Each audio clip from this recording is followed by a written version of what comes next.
I am, again, for the Second Amendment, but I have a position that's different than everybody that's sitting on this platform tonight. I ask the question, when people die, it's always sad. It's always wrong. But I ask the question, did that bank in Louisville, did they have a policy against people who worked in that bank being able to carry a gun while they worked in that bank?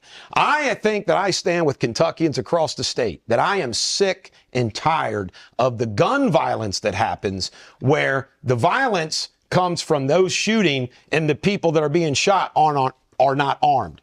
I want to compliment and praise the Republican legislature for enacting the law that gives us school resource officers in every school. I support a law that would allow private schools and other places where there's children to allow veterans, retired police officers, military people to be armed. It's not about the gun. It's about the shooter. And let's talk about Jefferson County. Jefferson County's number one issue is a crime problem. It is unbelievable how bad Jefferson County's crime problem is. And why is it bad? Because of the leadership of the city of Louisville. And guess what? There's crime every place. What do they focus on? They focus on the shooting at the bank. Not everybody else is getting shot every night.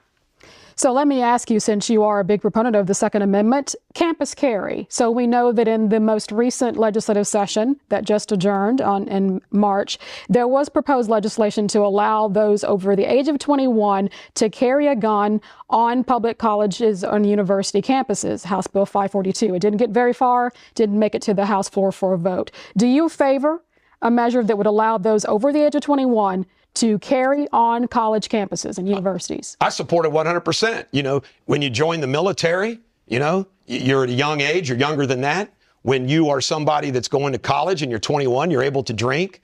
21-year-olds should be able to defend themselves if there's ever a shooting on that campus. I personally carry a .380 pistol in my pocket at all times. Not tonight because it was against the rules. I feel safe because I am armed. Kentuckians feel safe when they are armed, and that includes 21-year-olds on college campuses. I'm somebody that believes that the COVID, quote-unquote, pandemic was overblown from the very beginning. And unfortunately, a lot of lives were harmed and damaged. What do we know now? We know that they phonied up the COVID deaths and the COVID injuries. We know hospitals were getting paid extra. I know this. They were getting paid extra money if somebody got COVID. They were being paid extra money by the government if somebody died from COVID.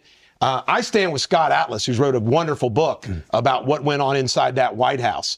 I would not shut down this state at all unless it was the bubonic plague. In other words, you get it, you're going to die. We knew that, right? We knew very early on children weren't even getting COVID. And if they did get COVID, they didn't die. You had a group of people that were more susceptible to getting COVID. And you could have said, hey, if you're sick, you're overweight, you're diabetic, you got some lung issues, you be more careful. Everybody else, we're going to go on down the road.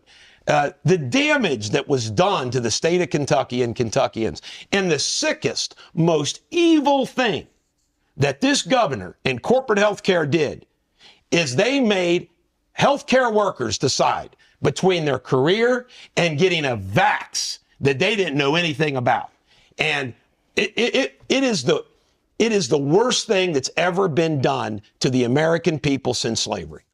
I'm the only person running for Kentucky governor who's publicly said January 6th isn't much ado about nothing and they're political prisoners. But I want to ask Ms. Kraft. She is the only person running for Kentucky governor who is at this platform tonight who praised Andy Beshear's handling of the COVID pandemic when it was going on. And she actually said she wanted to lift him up and everything else. And I'm going to come to the general's defense. You know what? Louisville has some issues. I think he'll acknowledge they had some issues. Merrick Garland, she wants to hit him with Merrick Garland, Joe Biden's left-wing, corrupt DOJ attorney general. Are you kidding me? Is she going to side with him? Probably does, because she sides with all the globalists. I'm the only person who's running for Republican governor who is defended Donald Trump since 2015. I'm the only one who is against Mitch McConnell. Everyone on this stage tonight except me is worried about Mitch McConnell. I'm against Mitch McConnell. I'm the only one that's defended Trump through all of it. Trump's getting subpoenas. He's getting his house searched. He's getting indicted. All these things have been happening to Trump. The impeachment, everything. For 4 years, they've all been silent except me. I've spoken up for Donald Trump from day one.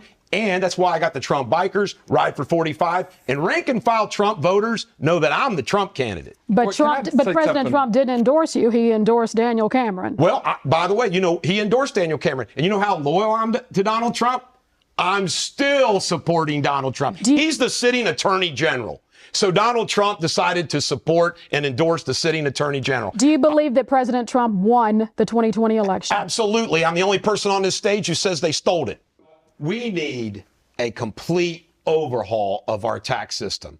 I have listened to thousands and thousands of Kentuckians. They get hit with the annual tax on their vehicles. They get hit with the death tax. They get hit with business tax, corporate tax. My whole campaign is less government, more freedom. We need massive tax reform. And what would massive tax reform look like? Give me a specific instance. No income tax. And that's on the track now, right? Yeah, the legislature has passed legislation to do faster. I take great exception with Ryan is a professional politician. He's got his robotic speech that he gives because he's been a 2-term agriculture commissioner. He's got to find another job, so he's running for governor. I'm the person, Ryan, who have put out 200 positions on DetersForGovernor.com. I have put out 500 videos on positions. There isn't a candidate running for governor who hasn't put out more policies, more positions. I do 10 Facebook Lives a day. People are going to get tired of seeing them. And you know what? He's starting to copy my policies. He even copied my idea of no more the governor's name on the entryway. The bottom line is, we need massive tax reform. And you know why? To create jobs. Less taxes, less regulations, we create jobs. If you talk to Eastern Kentucky, Western Kentucky, Louisville, every place, it's called economic development. And it's the old Ronald Reagan way. You cut taxes, you cut regulations, this economy would roar. Not just for the big corporate companies that Andy Beshear brags about and does a press release on. I'm talking about Main Street, family business, small business. And you know what? Alan Keck isn't the only one that signs a check. I have been an employer. I'm still an employer. I know what it's like to meet a payroll. And you know what? You can talk to any businessman across the state of Kentucky, small business, medium, family. And you know what? They're tired of the regulations. They're tired of the bureaucracy. They're tired of the taxes. And you know what? When Andy Beshear shut down the state, Kelly was trying to say it, and I guess her mind went somewhere else. The reality was it wasn't child abuse. People couldn't get their unemployment because of the bureaucracy. We got a bureaucracy with driver's license right now. I mean, the whole state of Kentucky is filled with a bureaucratic mess. And I'm going to go in there and I'm going to tear it all apart and fix it. Coal needs to be protected. I'm for all the above. I'm against solar farms. I want Kentucky farms being for agriculture. I'm for nuclear energy. But we have to protect coal, coal, coal. I do want to just say this. I'm sorry. I get tired of Kelly claiming that she created jobs when it's her husband created jobs. And I just filed today a laundry list out there. She acts like she cares about people. Well, they don't care about minors with the Alliance Coal Company, because I'm telling you right now, the number of infractions and mistreatment of coal miners is long.